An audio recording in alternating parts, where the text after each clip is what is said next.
खास दिन है आज का झारखंड के लिए, जहां के विधानसभा के 23वें वर्षगांठ का आयोजन समारोह पूर्वक किया जा रहा है। इस अवसर पर झारखंड विधानसभा में कई कार्यक्रम आयोजित किए गए। आप देख सकते हैं तस्वीरों में झारखंड विधानसभा परिसर को आकर्षक ढंग से सजाया गया है। इस नए परिसर को दुल्हन की तरह सजाया गया है। विधानसभा परिसर में आकर्षक नजारा देखने को मिल रहा है। रंग बिरंगी रोशनी की छटा से झारखंड विधानसभा परिसर जगमगा रहा है। ये 23वें वर्षगांठ का कार्यक्रम है।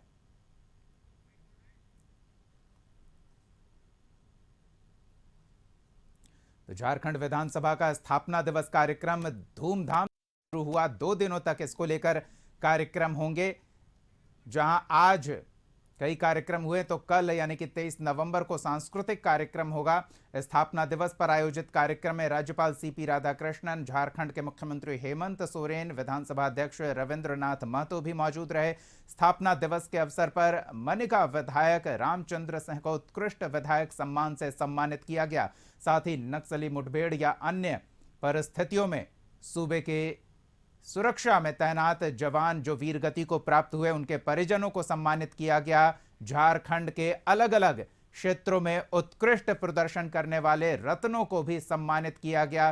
चंद्रयान मिशन 3 से जुड़े झारखंड के वैज्ञानिक टॉपर छात्र छात्राओं को भी पुरस्कृत किया गया। उनका मनोबल बढ़ाने के लिए उन्हें नगद राशि भी देकर सम्मानित किया गया।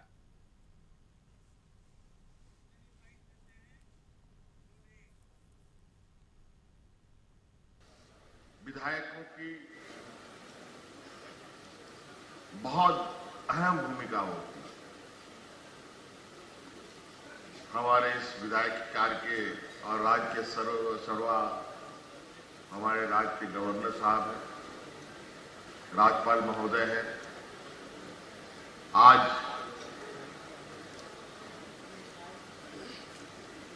सरकार के हर निर्णय पर इनका मुहर लगता है।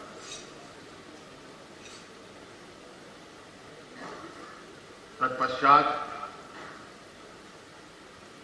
महापंचायत का पंचायती का पूरा प्रक्रिया। Jharkhand Legislative Assembly is having a glorious history. The very first functioning of our Jharkhand Legislative Assembly was in the HEC building, and now we got a wonderful assembly. Even the nation got a wonderful new parliament only after our Jharkhand. That has to be appreciated.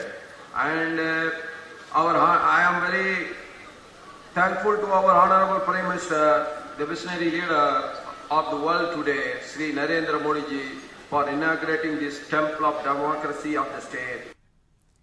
तो झारखंड के लिए आज विशेष दिन है और झारखंड में लोकतांत्रिक व्यवस्था समृद्ध हो, लोकतांत्रिक प्रक्रिया सुचारू हो और जनहित का संरक्षण हो, ये सुनिश्चित करने का दायित्व विधानसभा अध्यक्ष का है। तो इस खास अवसर पर खास खबर में हमारे साथ खास मेहमान जुड़ रहे हैं। तो सीधे अपने सहयोगी रुचि के पास चलते हैं। जी रुचि।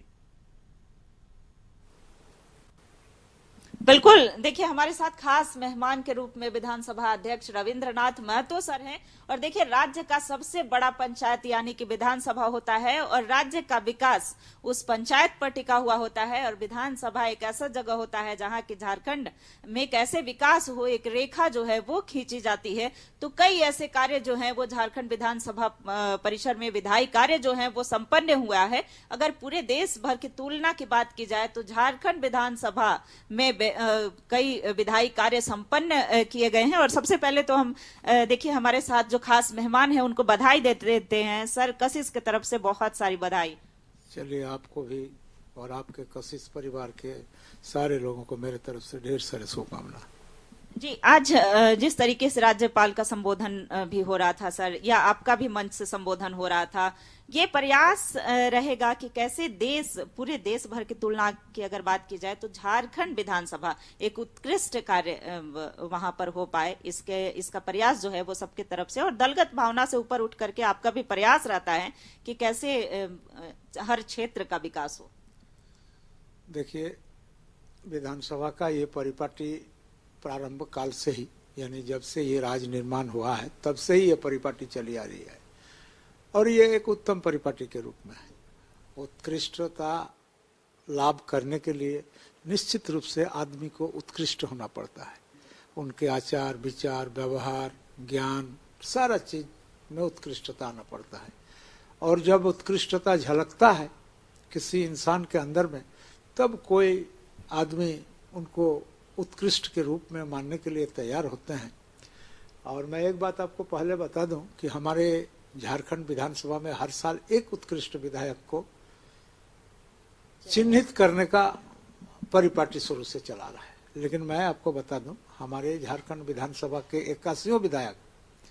81 विधायक अपने आप में उत्कृष्ट हैं, चाहे उनका विधायी आचरण हो, चाहे विधायी व्यवहार हो, चाहे अपने क्षेत्र के समस्याओं के प्रति संवेदनशीलता हो, राज्य को कैसे आगे बढ़ाया जाए इसके प्रति प्रतिबद्धता हो।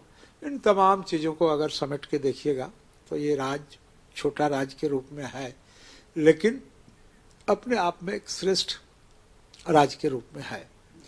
और विधायी व्यवस्था में इस व्यवस्था को लाने के पीछे हमको लगता है कि ये उद्देश्य रहा होगा हमारे अगुवा नेता का या तत्कालिक जो विचारक हैं उन लोगों का, कि विधायकों के अंदर में इस तरह का पारितोषिक या स्थापना दिवस के अंदर सम्मान करने से लोगों का कार्य संस्कृति या कार्य करने का जो प्रवृत्ति है दोनों में इजाफा होता है।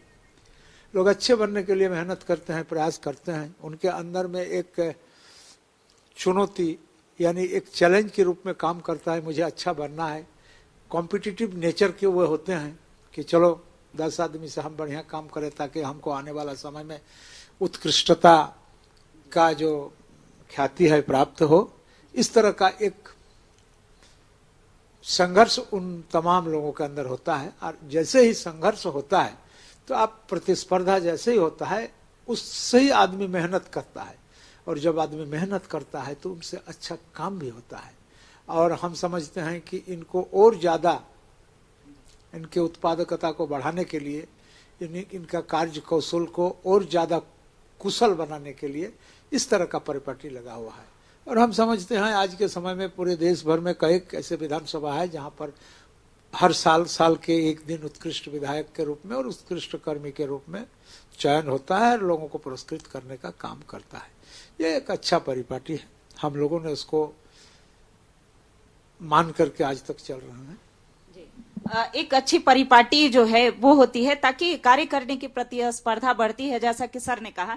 लेकिन सर यह भी देखा गया है, और जैसा कि एक ज्वाइंट सेक्रेटरी को सम्मानित किया गया, उन्होंने कहा भी कि कई जो विधायी कार्य हैं वो यहाँ से संपन्न हुए हैं, और 9 ऐसे कानून हैं जो कि बने हैं। तो सबसे ज्यादा अगर आंकड़ों की बात की जाए, तुलना की बात की जाए, तो वो सबसे ज्यादा कार्य जो है झारखंड विधानसभा में हुए हैं।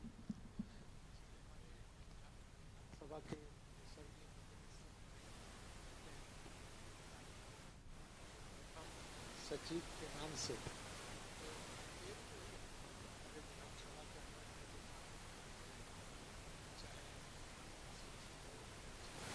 अधिकारी हो, चाहे उपसचिव, तृतीय वर्ग चतुर्थ वर्ग कर्मचारी हो, उनके कामों को भी और आगे बढ़ाने के लिए, प्रोत्साहित करने के लिए हम लोग उनको भी पारितोषिक देते हैं, मंच पर सम्मान करने का काम करते हैं, और महामहिम राज्यपाल के हाथों में उनको प्राइज मिलता है। ये अपने आप में एक बहुत बड़ा विषय है।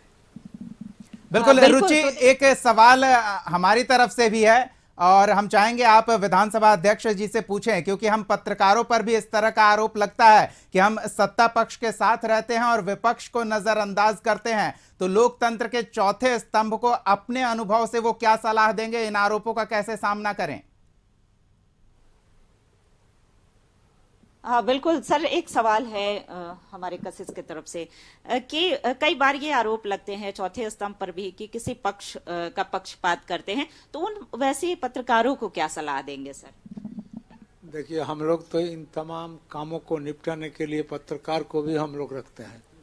यानी हमारा जो चयन समिति, इतना बड़ा परिपाटी का जो चयन समिति है, जिसमें उत्कृष्ट विधायक का, उत्कृष्ट कर्मचारी का, उत्कृष्ट लोक सेवक का जो काम हम लोग करते हैं, उस कमेटी में एक वरिष्ठ पत्रकार भी रहते हैं।